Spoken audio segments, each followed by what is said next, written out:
Hi, I'm Julie from Cocoknits, and in this video I am going to show you my little trick for buttonholes. This is a buttonhole that I do when I'm doing a 1x1 rib, and I'll also show it to you with 2x2 rib. And here's why I like it so much. If you look at this 1x1 rib, it's hard to even see where those buttonholes have been worked. If you look at the back side, you can see them, and the more you use them, the more apparent they're going to become.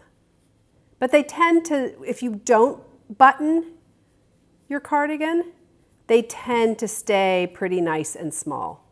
So that's why I like them. I think they're really a nice, neat buttonhole. So to do this, it's a 2-row buttonhole. And what you're going to do is, I'm just going to do a second layer of buttonholes. And what you're going to do, you always work the buttonhole, I'll work one over here, on a purl stitch on the right side, a purl stitch on the right side. So you're going to start the buttonhole one stitch before your purl that's going to be your buttonhole. You can actually mark this stitch if you want to, and you can go ahead and mark all the buttonholes you're going to make all the way up. I'm just going to do it on this one.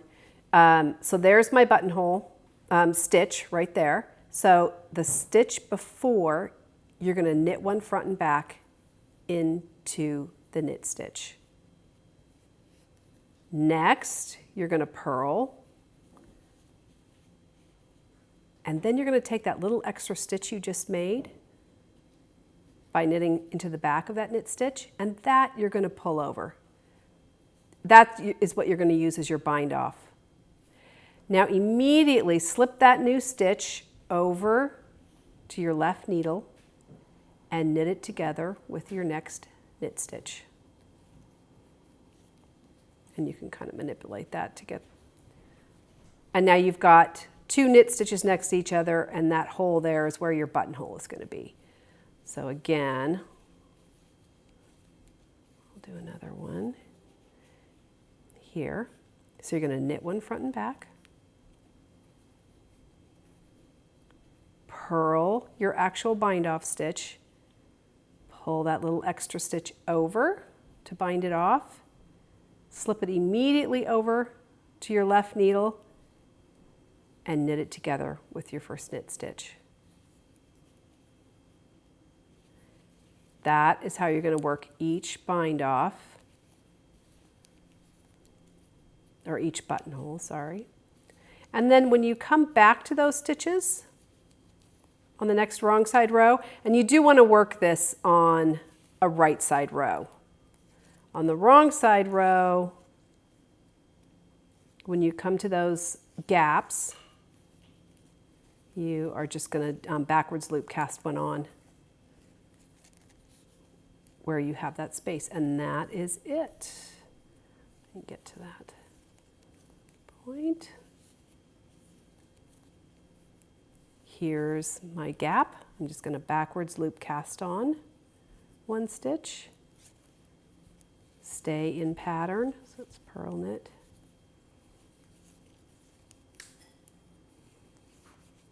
Backwards loop cast on. In place of that would be a knit on the wrong side. Carry on in pattern. And that's it. That is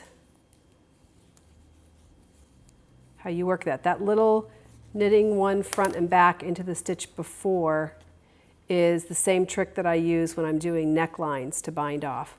But you can see already how invisible those are. There's one there and one there, but they're pretty invisible. So that's it. So then I'll show you, if you're doing a knit to purl to rib, you can do a 2-stitch buttonhole in the same way, and I'll show you that.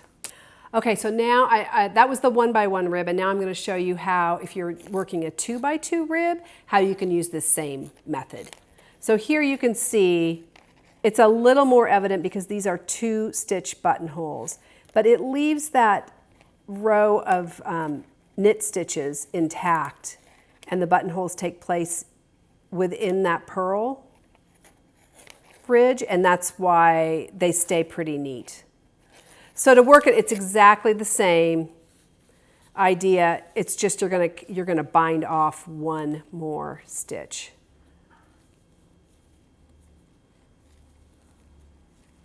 And again, you're gonna work it. I'll offset these, so I'll do it in here. The stitch before, these are the purl stitches that I'm going to use for the buttonhole. So in the knit before, I'm going to knit one front and back, purl my first of my bind off stitches, pull the little extra stitch over as the first bound off stitch, purl one more and pull it over.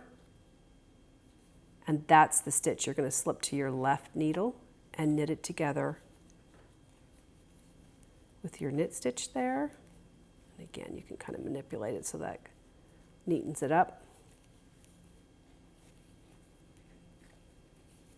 So the difference on this one is, well, maybe I'll do one more for you. So again, knit one front and back, purl your first bind off stitch, pull that extra stitch over, bind off one more purlwise, slip the resulting stitch over to your left needle, knit it together. Oops. There we go.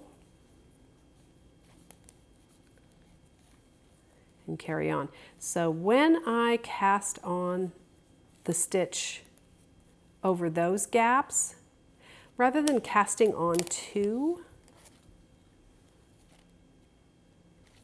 I use the same trick that I use when I'm casting on for underarms. I cast on only one. And then it's that when I come back to that stitch on the next pass, I'm going to pick up that slack.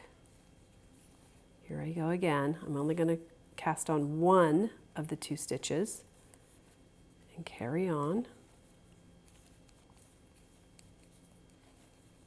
And when I come back to it, that's when I'm going to pick up that extra slack and make the second stitch that I need.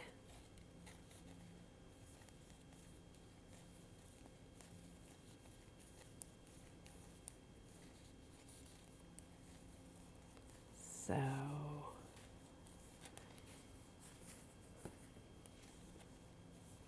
here is where I cast on. This tends to happen when you use backwards loop cast on. So rather than fight it, I'm just going to go with it. I've got the slack, I'm going to use it. Come from behind with your left needle and then purl into its front, which is always a little tricky. And that takes up that extra slack, and now you've got both of your stitches. And that just, again, aids in keeping that a little bit neater. So again, when you come to the spot where you cast on one, come from behind with your left needle and purl into the front of that stitch, and that'll take up that extra slack and keep the buttonhole neater.